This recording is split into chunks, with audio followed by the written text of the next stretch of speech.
Manjiri madam नमस्कार. नमस्कार. कशा आहात तुम्ही? मस्त. आपण कसे आहात? मी पण छान आहे.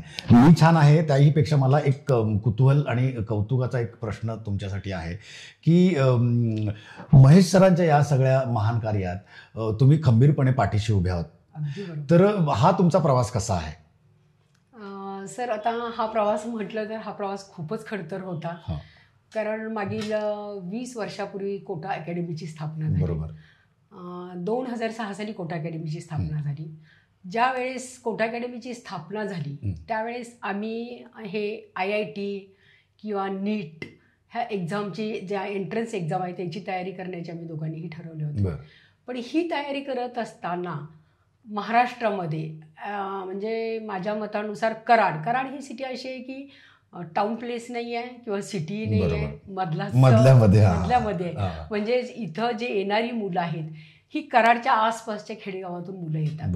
बरं, या मुलांना सुरुवातीला IIT म्हणजे काय हेच माहीत नव्हतं. म्हणजे आम्हाला त्या मुलांना समजून सांगायला लागायचे की IIT म्हणजे काय आहे. ते लोक आमच्याकडे जेव्हा काउन्सिलिंगला यायचे तेव्हा ITI IT असं काहीतरी वेगळंच बोलायचे. म्हणजे एक काउन्सिलिंग करायला आम्हाला एक तास जायचा एका मुलाचं काउन्सिलिंग करताना. शिवाय IIT हे इकडं पचनी पडत नव्हतं तेव्हा. आत्ता सगळ्यांना सगळ्यांना माहीत झालेलं आहे. त्यावेळेस कोणालाही माहीत नव्हतं. आणि IIT करायचं म्हणजे इकॉनॉमिकलीही तितकंच आहे महत्त्वाचं, नाही का. तेवढी पेईंग कपॅसिटी इथल्या मुलांची किंवा पॅरेंट्सचीही नव्हती.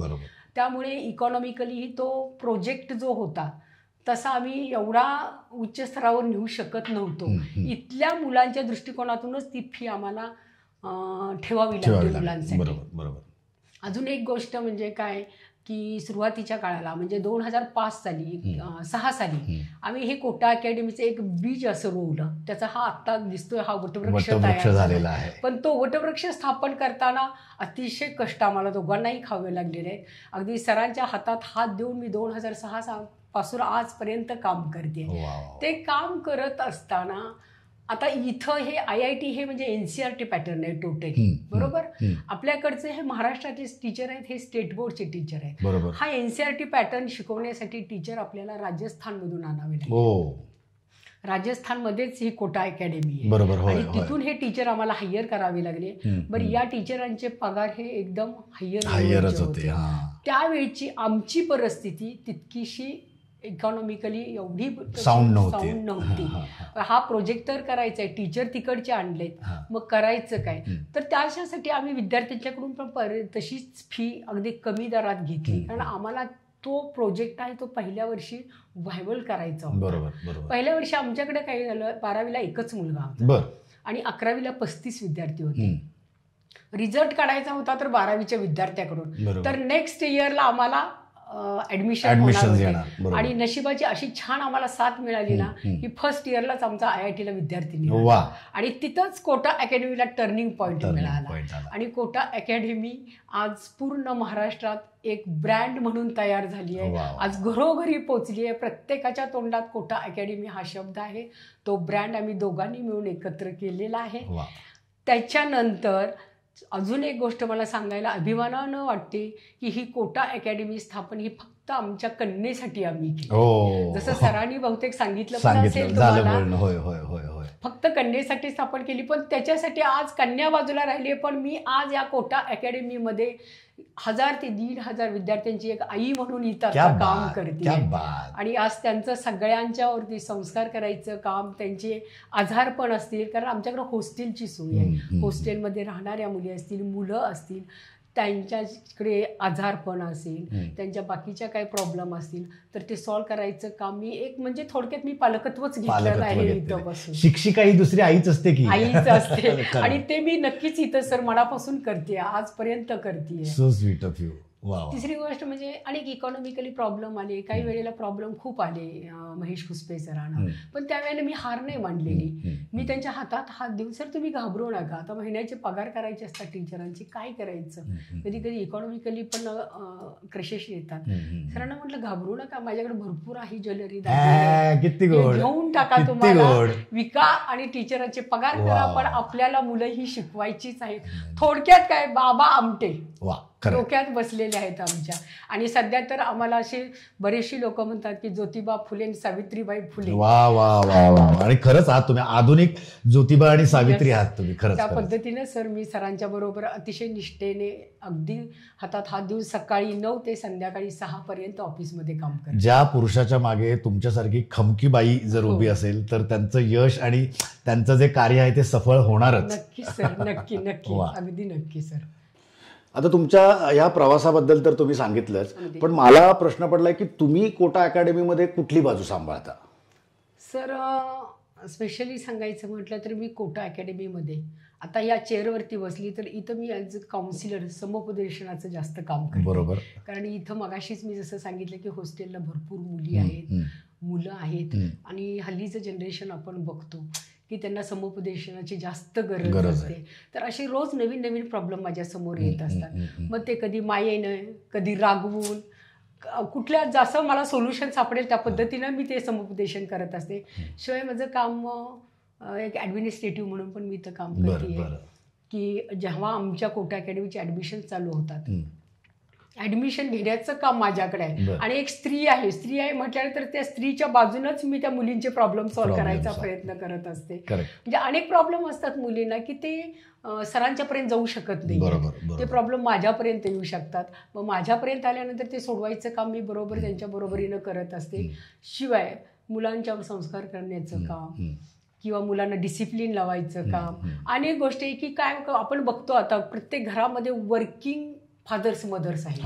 म्हणजे त्यांच्याकडे तो एवढा वेळच नाही आपल्या मुलांना द्यायला. पैसे भरपूर आणून आता देतील इथं, पण जो त्यांच्यावर संस्कार करायला पाहिजे ते संस्कार करायला वेळ नाही आहे त्यांच्याकडे. जो संवाद नावाची गोष्ट आपण म्हणतो ती संवाद त्यांच्यातला थांबलाय. तर तो संवाद ॲज अ त्यांची आई म्हणून मी त्यांच्याशी साधण्याचा प्रयत्न करत असते. त्यांच्या मनातले प्रश्न काय असतील त्याची उत्तरं द्यायचा प्रयत्न करत असतील. काही मुलं मुली आत्ताचे बघतो आपण कुठं थोडंसं वाईट मार्गाकडे जाऊ लागत असतील तर तिथं मी त्यांचं काउन्सिलिंग सतत करत असते. रोज 3 ते 4 विद्यार्थ्यांचं माझं इथं काउन्सिलिंग चालू असतं. आणि बाकीच्या इतर गोष्टीवरती ही सगळ्यांचा माझा फोकस असतो. सगळ्या प्रत्येक विद्यार्थ्यांनी आणि विद्यार्थिनी सरांच्याकडे न जाता मॅडम आहेत का आपल्याला मॅडमकडे, कारण तेवढ्याच प्रेमाने त्यांचे प्रश्न सोडवत असते मी. म्हणजे वाद विवाद सगळीकडे कुठं काही नाही असं नाही आहे, पण प्रेमानं सोडवलेले वेगळी गोष्टी असतात. आणि कसं असतं सोनाराने कान टोचले की ते दुखत त्यातला प्रकार आहे की घरी आई वडिलांनी काहीही सांगू देत, पण मी सांगितल्यानंतर खुसपे मॅडमनी आम्हाला असं सांगितलं तरी आम्ही असंच वागणार आहे. आणि कसं ही छोटी छोटी मुलं आहेत ना अशी. आणि म्हणजे एक असं म्हणायला हरकत नाही, स्त्री ही एक घार असते, ती कुठेही असली तरी तिचं लक्ष तिच्या पिलांकडे बरोबर असतं. सो आणि पुरुषांना सगळ्याच गोष्टी कळतात अशातला भाग नाही, पण बाई एक आई म्हणून ज्या गोष्टी कळतात तुम्हाला मुलांच्या, मग ती मुलं असोत किंवा मुली असोत, ते अगदी जवळनं तुम्ही या सगळ्या गोष्टी बघता. त्यांचं हे सगळं चालू असताना तुम्हाला शिक्षण क्षेत्रामधल्या काही त्रुटी किंवा काही उणिवा जाणवतात का? आणि जर असतील तर त्या कोटा अकॅडमीच्या माध्यमातून तुम्ही कशा सॉल्व्ह करणार? सर हे सगळं म्हणजे कोटा अकॅडमी चालवत असताना अनेक उणिवा जाणवत आहेत. जसं मी मगाशी सांगितलं की बरेच विद्यार्थी इथं रुरल एरियातून येतात, म्हणजे कराडच्या आसपासच्या खेडेगावातून येतात. तर तिथं त्यांचं जे शिक्षण झालेलं असतं ते तेवढं हायर लेवलचं झालेलं नसतं की अगदी त्या लेवलनं स्टेट बोर्ड महाराष्ट्र बोर्डच्या पद्धतीने झालं असतं. इथं हा सिलेबस आहे, हा NCERT पॅटर्न चालू असतो. बेसिकली काय होतं की बऱ्याचशा विद्यार्थ्यांचं जेव्हा इथं विद्यार्थी येतो तेव्हा त्या विद्यार्थ्यांचं अनेक विषय, म्हणजे स्पेशली सांगायचं म्हटलं तर मॅथ्ससारखा विषय, तर तो इतका कच्चा विषय असतो ना की साध्या साध्या गोष्टी त्यांना करता येत नाहीत. प्लस मायनस डिवायडेशन मल्टिप्लिकेशन काहीही असो की ज्या 3री-4थीच्या विद्यार्थ्यांच्या असतात, पण इथं आल्यानंतर 11वीच्या विद्यार्थ्याला ते करता येत बापरे. तर हे प्रॉब्लेम इतकी कठीण आम्हाला जातात ना, कारण प्रत्येक पॅरेंट्सला वाटतं की आपण भरपूर फी दिलेली आहे कोटा अकॅडमीमध्ये, पैशाने सगळ्या गोष्टी नाही विकत घेतात, पण माझा मुलगा हा सिलेक्ट झाला पाहिजे. पण त्या पॅरेंट्सला आपल्या मुलाची कपॅसिटी माहीत नसते किंवा त्याचं जे बेसिकचे काही असेल ती गोष्टी, फाउंडेशन म्हणतो आपण त्याला, पाया, तोच मुळात कच्चा असतो. कारण काय रट्टा मारून तो विद्यार्थी इथपर्यंत आलेला असतो. इथं आल्यानंतर हा जो NCERT पॅटर्न चालू होतो तो इतका कठीण त्या मुलांना जातो. आणि मग जेव्हा एक्झाम इथं चालू होतात तेव्हा प्लस मायनस असे त्यांना मार्क्स पडायला लागतात. त्यावेळेला मुलं डिस्टर्ब व्हायला लागतात. आणि मग हा प्रॉब्लेम सॉल्व्ह करायचा कसा आता या मुलांचा? आता आपल्याला रिझल्ट तर काढायचा आहे. मग त्यावेळेस आम्ही काय करतो, बेसिक ज्या गोष्टी असतील मॅथ्सच्या असो, सायन्सच्या असो किंवा इतर सब्जेक्टच्या, त्या परत रिव्हिजन आणि ट्राय करायचा प्रयत्न करतो आणि त्या मुलांच्याकडून रट्टून त्या गोष्टी करून घेतल्या जातात. नंतर त्या पॅरेंट्सला मुलांना कळतात की नाही बाबा आपल्या मुलाचं फार कच्चं आहे काहीतरी. मग अनेक अशा गोष्टी असतात की त्याला आम्हाला खूप तोंड द्यावं लागतं. पॅरेंट्सला तर मार्क्स पाहिजे असतात भरपूर प्रमाणात, मुलगा सिलेक्ट झालेला पाहिजे, पण त्याच्या ज्या विकनेसेस आहेत ते त्याला माहीतच नसतात. जसं की मी मगाशी सांगितलं की वर्किंगमध्ये पॅरेंट्स, कारण त्याला काहीच माहीत नसते आपला मुलगा काय करतोय किंवा मुलगी काय करतीये, जाती एवढं लक्षात माहित आहे. बरं, हल्ली काय एज्युकेशन पॉलिसी सगळी चेंज झाली आहे, पूर्वीसारखी नाही राहिली. नाही ना, आपण पहिले एखाद्या चॅप्टर नाही आला किंवा गणित नाही आला तर एक थपडा पडायचा आपल्याला, आता ते करू शकत नाही. आता इतके सेन्सिटिव्ह मुलं झालेत ना की आपण थोडंसं रागून सुद्धा बोलू शकत नाहीये. रागवलं ते पुढचे रिपरगेशन काय होतील आपल्यालाही माहीत आहे. मग त्यामुळे त्यांना मायेनं प्रेमानं ते सगळ्या गोष्टी त्यांच्या सॉल्व्ह करायचा प्रयत्न करायचा. भले त्या काय त्यांच्या विकनेसेस असतील तर त्यांच्या रिव्हिजन घ्यायच्या, अनेक प्रकारे एक्झामवरचे वर घेत राहायच्या, बरेच प्रकार म्हणजे आम्ही त्यांच्यावरती ट्राय करत असतो की हा नाही तर दुसरा नाही तर तिसरा. त्यामुळं काय होतं की हा बाबा चला, विद्यार्थी खुश होतो की चला बेसिक आपलं व्हायला लागले, माझ्यात कॉन्फिडन्स बिल्ड झाला, मी करू शकतो. तर सुरुवातीचे 2-3 महिने ना मुलं अशी फक्त ब्लॅकबोर्डकडे बघत नक्की काय चाललंय काही कळतच नाही.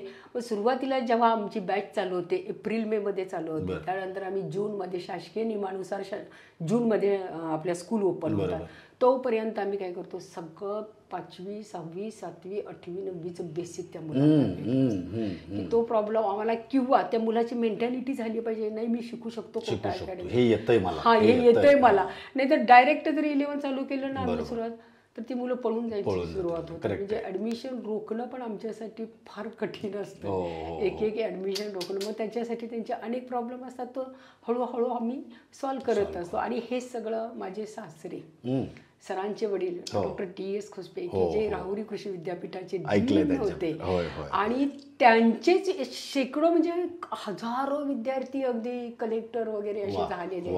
पण त्यांचं असं स्वप्न होतं की मी जर एवढं करतोय तर माझ्या घरातून हा शिक्षणाचा वारसा पुढे चालला पाहिजे. आणि जे त्यांनी, माझ्या सासूबाई आणि सासऱ्यांनी, की त्यांचं आम्हाला माहीत आहे की त्यांनी ह्या विद्यार्थ्यांना घडवताना स्वतःच्या घरी काय विद्यार्थी ठेवले, त्यांना जेवू खाऊ घालायचे, त्यांचे घरात क्लासेस घ्यायचे माझे सासरे. आणि ते आम्हाला त्यांनी असं बोलता आपण जेव्हा चर्चा होती तेव्हा सांगायचे. मग तेच माझ्या डोक्यात होतं, अरे आपल्या सासू सासऱ्यांनी इतकं केलेलं आहे, आपण का नाही करू शकत बाकीच्या मुलांसाठी. ठीक आहे, मला जमेल तेवढं मीही करेन.